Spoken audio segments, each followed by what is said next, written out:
রাখা যাবে কি রাখা যাবে না, যতক্ষণ পর্যন্ত ইসলামের বিপক্ষে সে কথা বলবে না ততক্ষণ পর্যন্ত সারার যত অত্যাচার যত নির্যাতন আছে সব কিছু তুমি নবী ইব্রাহিমকে ভোগ করতে হবে। আপনি আমি বলতে দূর হইলে কি অবস্থা করি, 70 জনের কাছে বিচার দেব ওর বিরুদ্ধে, আর আল্লাহ ধমক দেয় ইব্রাহিমকে।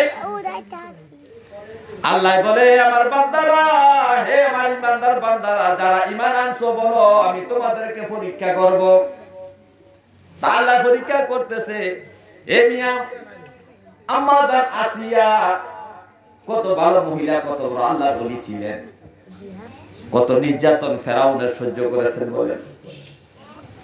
এ আমার মারা, আজকে যারা স্বামীর খারাপ, স্বামীর বিরুদ্ধে অনেক অভিযোগ, তাদের ব্যাপারে কিছু বলে যে শোনেন, আল্লাহ তো বলছে যারা ইমানদার, যারা নামাজ পড়ে, যারা ইমানদার, যারা মুসলমান, যারা কোরআন তেলাওয়াত করে, যারা ভালো জীবন যাপন করে পর্দা প্রতিষ্ঠা থাকে, ওই সমস্ত ইমানদার মহিলাদেরকে আমি আল্লাহ পরীক্ষা করব। যারা ইমানদার দাবি করছো তাদের তোমাদেরকে আমি পরীক্ষা করবই করব। কি দিয়া করবো আল্লাহ বলে নাই। আল্লাহ বিভিন্ন রকম দিয়া আপনাকে বিভিন্ন রোগ দিয়া, সুখ দিয়া, অভাব দিয়া, অনরোগ দিয়া, স্বামী অবাধ্য দিয়া, খারাপ স্বামী দিয়া আল্লাহ তাআলা আপনার ঈমান পরীক্ষা করবে। যেমন হযরত আসিয়ার ঈমান আল্লাহ পরীক্ষা করে। আসিয়া কয় আল্লাহ আমি তোমারে বেশি ভালোবাসি, আমি তোমাকে বেশি ভালোবাসি, আমি মুসলমান। আল্লাহ বলে আসিয়া রে তুমি যত মুসলমান আমি তোমাকে পরীক্ষা করব। কি পরীক্ষা করছে? যে খোদা দাবি করে ফেরাউন, এই ফেরাউনের বিবি বানাই আল্লাহ কত বড় পরীক্ষা আমাদের আসিয়াকে করছে। হে আমার ভাইও, এই ফেরাউন উলিদ ইবনে মুজাম, উলিদ ইবনে মুজামিদ মুসা নবীর সময় যে ফেরাউন ছিল, ফেরাউন তো মিশরের রাজার একটা উপাধি। ওই ফেরাউনের নাম ছিল উলিদ ইবনে মুজাম। এই উলিদ মা আসিয়ার স্বামী হয়েছেন, 400-450 বছর পর্যন্ত রাজত্ব করেছে। আম্মা জান আসিয়া বিবাহের পর থেকে স্বামীকে বোঝানোর চেষ্টা করছেন। এই ফেরাউন ছিল গরিব মানুষ। কি মানুষ? গরিব মানুষ। আস্তে আস্তে ব্যবসা বাণিজ্য করতে করতে পয়সা লাভ হইতে হইতে এই মিশরের কবরস্থানে দারোয়ান হয়েছে, দারোয়ান থেকে এমপি হয়েছে, এমপি থেকে মন্ত্রী হয়েছে, মন্ত্রী থেকে প্রধানমন্ত্রী, প্রধানমন্ত্রী যখন মিশরে মরে গেছে তখন সবাই বলতেছে উলিদ ইবনে মুজাম আমাদের রাজা ফেরাউন। হে আমার ভাইও, যখন আম্মা জান আসিয়া ফেরাউন কি বিয়া করে তখন ফেরাউন আল্লাহ দাবি করে নাই। আল্লাহ কি? যদি আল্লাহ দাবি করতো তখন আল্লাহ এই কথা বলতেন না যে আসিয়া রে তুমি না করে আমার ভালোবাসো, তুমি ইমানদার, তোমার আমি পরীক্ষা করো। ফেরাউনের দ্বারা এই কথা আল্লাহ বলতো, কিন্তু আল্লাহ এটা বলে নাই। কারণ ফেরাউনও তখন ভালো মানুষ, আম্মা জান আসিয়াও ভালো মানুষ। ফেরাউনও তখন মুমিন, আম্মা জান আসিয়াও তখন মুমিন। ফেরাউন যখন আল্লাহ দাবি করে, খোদা দাবি করে, তখন কিন্তু যদি দাবি করতো তখন আসিয়া জীবন ফেরাউনের কাছে বিবাহ বইতো না। বিবাহের পরে তখন আল্লাহ তাআলা আসিয়া মা জান আসিয়াকে ঈমান পরীক্ষা করার জন্য ফেরাউনের দিয়া খোদা দাবি করেছে। ফেরাউন তো খোদা দাবি করে আম্মা জান আসিয়া নবী মুসা আলাইহিস সালামকে নবী মনে করে। ফেরাউন নিজে খোদা দাবি করে আর তার স্ত্রী আসিয়া মুসা আলাইহিস সালামকে নবী মনে করে।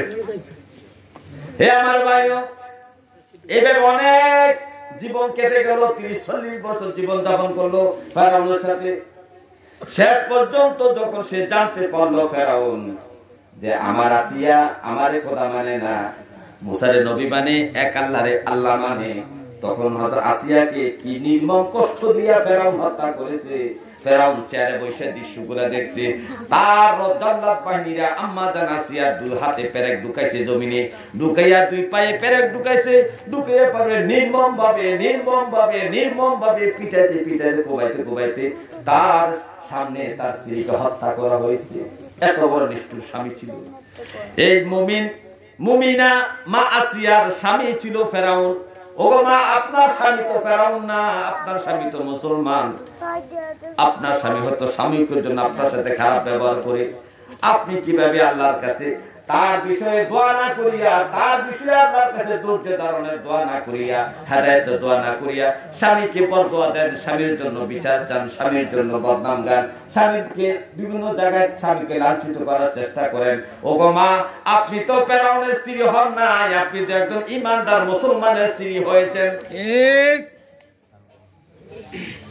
তা আপনি যদি জান্নাতে যাইতে হয়, মা আসিয়ার মতো স্বামীর অত্যাচার আপনাকে সহ্য করতে হবে। হে আমার ভাইও, শুধু আসিয়া আম্মাজান আসিয়া শুধু ফেরাউনের অত্যাচার সহ্য করে না, অনেকে অনেকে অনেকে স্বামী অত্যাচার সহ্য করেছে। হে আমার ভাইও, গভীর মনোযোগ। এই জন্য আম্মাজান আসিয়ার কপাল ভালো, যেমন ধৈর্য ধারণ করেছে, ইমানি পরীক্ষা পাস করেছে। আল্লাহ তাআলার সাথে সাথে ঘোষণা দিলেন, এরে আসিয়া তোর কপাল বালা, দুনিয়াতে তোর স্বামী দিয়েছিলাম অত্যাচারী ফেরাউনের স্বামী বানাইছি, আর পরকালে তোরে আমি জান্নাতে আমার শ্রেষ্ঠ নবীর স্ত্রী, শ্রেষ্ঠ নবীকে তোর স্বামী বানাই আমি জগৎবাসীকে দেখাইয়া দিব। মাসিয়ার সাথে বিবাহ হইল আমার নবীজির সাথে হাসরে জান্নাতের মধ্যে।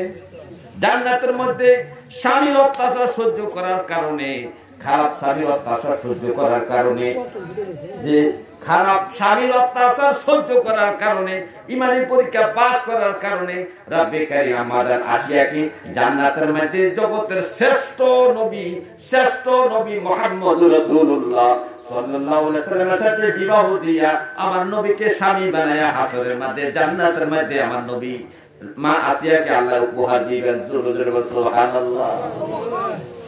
এই জন্য আপনাদের কাছে অনুরোধ করব, স্ত্রীদের সাথে আপনারা যেমন ভালো ব্যবহার করবেন, স্ত্রীরাও স্বামীর ব্যবহার সহ্য করবেন।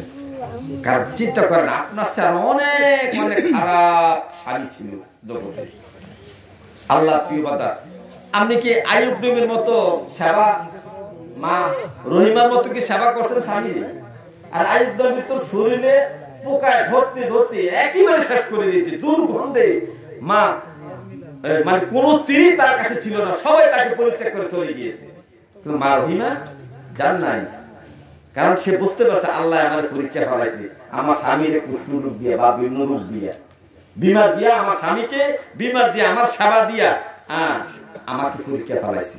যার কারণে মা রহিমা যেমন ধৈর্য ধরে স্বামী সেবা করছেন, শেষ পর্যন্ত সব স্ত্রী বাদ গেল, মা রহিমা বাদ যায় নাই।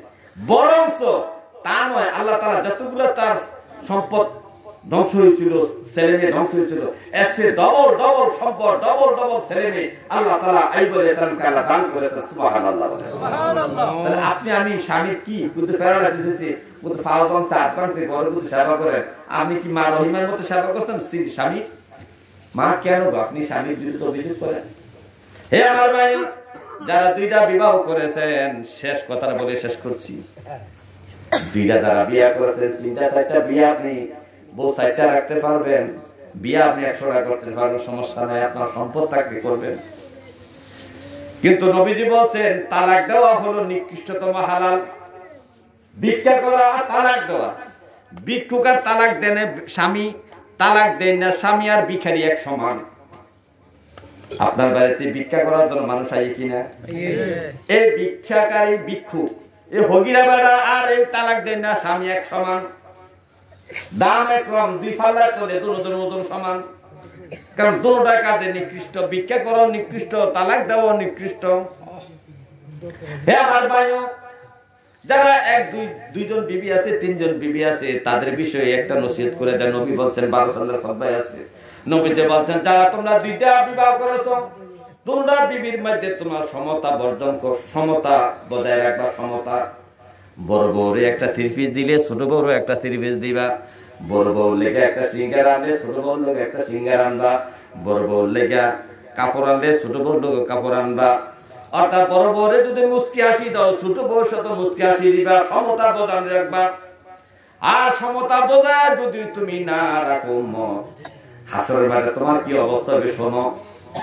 আপনি সুস্থ মানুষ, আপনার বুক ভালো, বুক কি ভালো, আপনি সোজাই হাঁটতেছেন, সোজাই কি, কিন্তু আপনার বুকের ফাজর একটা ঘুষি দিয়ে ভাঙে গেছে, একজন একটা ঘুষি দিছে, বুকের মধ্যে ঘুষি দিছে, হাতিটা ভাঙ্গা গেছে, তখন আপনি সোজাই আসবেন না বেয়ে আসবেন?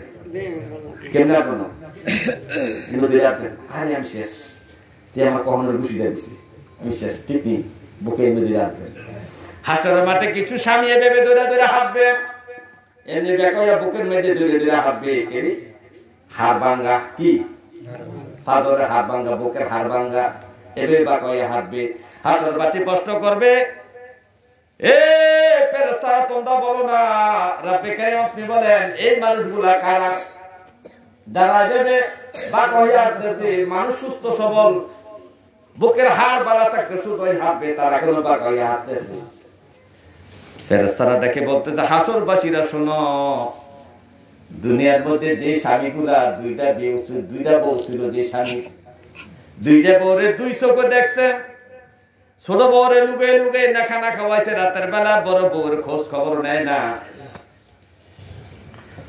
বড় বউর কাছে রাত্রি যাপন করে না, ছোট বউর কাছে রাত্রি যাপন করে, অথবা বড় বউর কাছে আদালত বেশি করে, ছোট বউর করে না, সমতা বর্জন করছে না, মানে ডিভাইডেড করছে। তো নবী বলছেন এই সমস্ত স্বামীরা যদি ইমানদার হয়, যদিও হাজী সাহেব হয়, যদিও মুন্সি সাহেব হয়, যদিও মুফতি মুহাদ্দিস হয়, যদিও আশিকে রাসূল হয়, ওই সমস্ত লোকেরা হাসরের মাঠে ভাঙ্গা হাত, ফাদর ভাঙ্গা, তো বুক ভাঙ্গা হাড়ের অবস্থায় দইরা